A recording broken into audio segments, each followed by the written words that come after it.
A graça e a paz, meus irmãos. Convido você a abrir sua Bíblia no livro do Gênesis, capítulo 4, versículo 17 ao versículo 26. Nos diz assim: E coabitou Caim com a sua mulher. Ela concebeu e deu à luz a Enoque. Caim edificou uma cidade e lhe chamou Enoque, o nome do seu filho. A Enoque nasceu-lhe Irade. Irade gerou a Meujael a Metusael a Lameque. Lameque tomou para si duas esposas. O nome de uma era Ada, a outra se chamava Zilá. Ada deu à luz a Jabal. Este foi o pai dos que habitam em tendas e possuem gado. O nome do seu irmão era Jubal. Este foi o pai de todos que tocam harpa e flauta. Zilá, por sua vez, deu à luz a Tubal-Caim, artífice de todo instrumento cortante, de bronze e de ferro. A irmã de Tubal-Caim foi Naamá. E disse Lameque às suas esposas: Ada e Zilá, ouvi-me. Vós, mulheres de Lameque, escutai o que passa a dizer-vos. Matei um homem porque ele me feriu, e um rapaz porque me pisou. 7 vezes se tomará a vingança de Caim, de Lameque, porém 70 vezes 7. Tornou Adão a coabitar com a sua mulher, e ela deu à luz um filho, a quem pôs o nome de Sete, porque disse ela: Deus me concedeu outro descendente em lugar de Abel, que Caim matou. A Sete nasceu-lhe também um filho, ao qual pôs o nome de Enos. Daí se começou a invocar o nome do Senhor. Irmãos, os 3 primeiros capítulos de Gênesis vão nos narrar desde a criação do mundo, a formação do homem, mas também o pecado desse homem. Chegando ao clímax lá do capítulo 3, versículo 15, nos falar da maldição de Deus sobre a serpente e do qual então viria esse conflito entre a descendência da serpente e a descendência da graça. Então aqui, no capítulo 4, nós começamos a ver o efeito do pecado, visto que no final do capítulo 3, Adão e Eva são expulsos do jardim. Então, no início do capítulo 4, nos fala do nascimento de Caim e Abel e de como, então, o Caim ele mata o seu irmão e o pecado, portanto, vai crescendo, se alastrando na humanidade. Lameque aqui é um exemplo mais claro disso, de como a descendência da serpente ela promove o crescimento do pecado na humanidade. Então vamos tirar 2 ensinos aqui. O primeiro ensino é o efeito do pecado, versículo 17 a 24. Veja que, embora a história de Lameque seja uma história breve e simples, ela é mais detalhada do que a história dos outros filhos de Caim. Para nós seria um fato muito simples, né, e normal vermos aí um homem com 2 mulheres ou o homicídio sendo cometido, já que vemos isso no jornal todos os dias. Mas o propósito do autor aqui é mostrar como a humanidade foi sendo gradativamente afetada pelo pecado. Vejo que a primeira informação a respeito de Lameque é que ele toma 2 esposas. E isso é uma ação contrária ao mandamento de Deus quanto ao casamento. Deus havia falado lá em Gênesis capítulo 2, versículo 24, que o homem deixaria seu pai e sua mãe e uniria-se à sua mulher, tornando os dois uma só carne. O propósito de Deus é sempre da monogamia, um homem e uma mulher juntos. E Lameque ele já começa contrariando esse propósito de Deus, tomando para si 2 mulheres.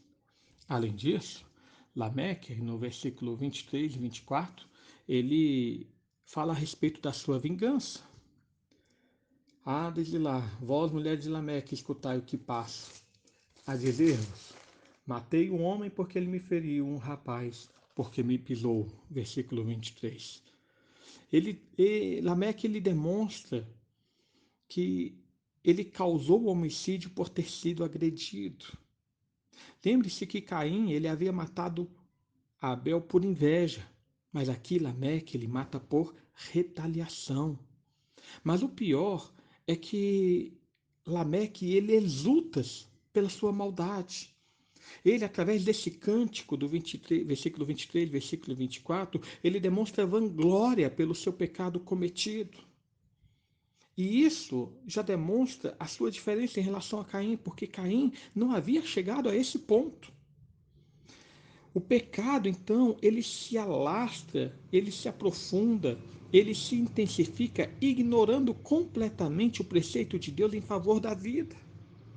Devemos lembrar que quando Deus confrontou Caim pelo assassinato do seu irmão Abel, ali Deus ele demonstrou que a morte não é aceita, que o assassinato, o crime de sangue, é um crime terrível aos olhos de Deus. E Lameque aqui, ele ignora completamente esse preceito de Deus em favor da vida. Mas veja que além disso, o outro pecado demonstrado aqui no exemplo de Lameque é que ele não apenas exulta pela sua maldade, pelo fato de contar às suas esposas que matou um homem apenas por vingança, mas ele ainda faz uma arrogância presunçosa no versículo 24. Ele diz: 7 vezes se tomará a vingança de Caim, de Lameque, porém, 70 vezes 7. Lameque aqui ele demonstra essa arrogância ao dizer, entre linhas, que não precisa de Deus. Lembre-se que lá no versículo 14, diante da palavra de Deus a Caim, Caim ele demonstrou temor. Ele teve receio pela sua vida. Mas aqui Lameque ele demonstra altivez ao falar que ele mesmo se vingaria. E se vingaria com muito mais força e com muito mais violência. Lembre-se que a Caim, Deus havia dito que quem o matasse, seu sangue seria vingado 7 vezes. Lá no versículo 15, 14, 15. Né? Qualquer que matar Caim será vingado 7 vezes. Lameque, então, com uma arrogância sem precedente, ele fala: eu mesmo me vingarei e eu me vingarei 70 vezes 7. Aquilo que foi dito a Caim. Lameque, ele fala aqui entre linhas que ele não depende de Deus na sua vida, não depende de Deus para a sua proteção, não depende de Deus para a sua vingança. Irmãos, esse é o efeito do pecado na humanidade. Afasta cada vez mais o homem de Deus. Cega o homem quanto aos preceitos de Deus, fazendo com que esse homem cometa atos cada vez mais iníquos. O pecado é capaz de agravar cada vez mais os seus atos imorais. Como diz Salmo 42, versículo 7, um abismo chama outro abismo. O pecado é capaz de levar o homem até mesmo a se gabar pela sua perversão, a contar aos outros os seus erros e os seus pecados como se fosse uma coisa grandiosa e maravilhosa.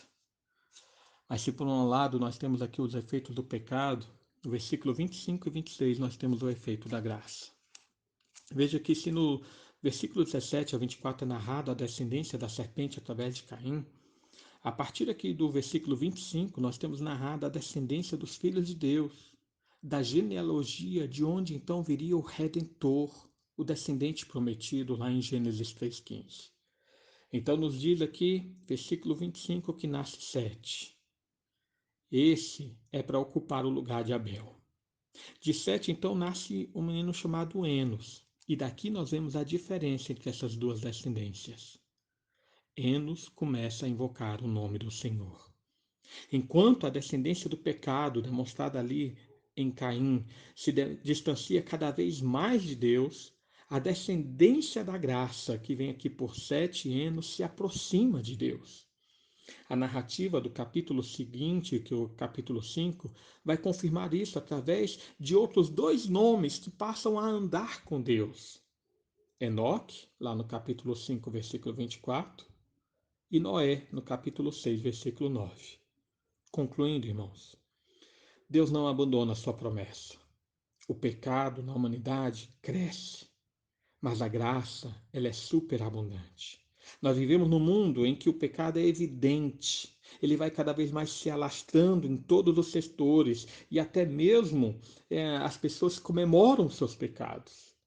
Mas a graça de Deus está sobre o seu povo, santificando o seu povo, purificando o seu povo e levando esse povo à humildade na presença de Deus.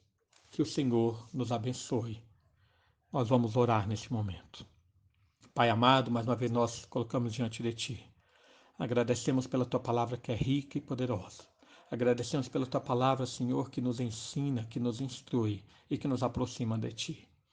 Vivifica o nosso coração, ó Pai, para obedecer somente a ti, para buscar a ti, para andar contigo e satisfazer na tua presença, para que dependamos cada vez mais, Senhor Pai, da tua graça sobre nós. Abençoa-nos e livra-nos, ó Pai, do pecado. Dá-nos resistência a todo tipo de tentação, para que possamos andar e viver cada vez mais ao seu lado.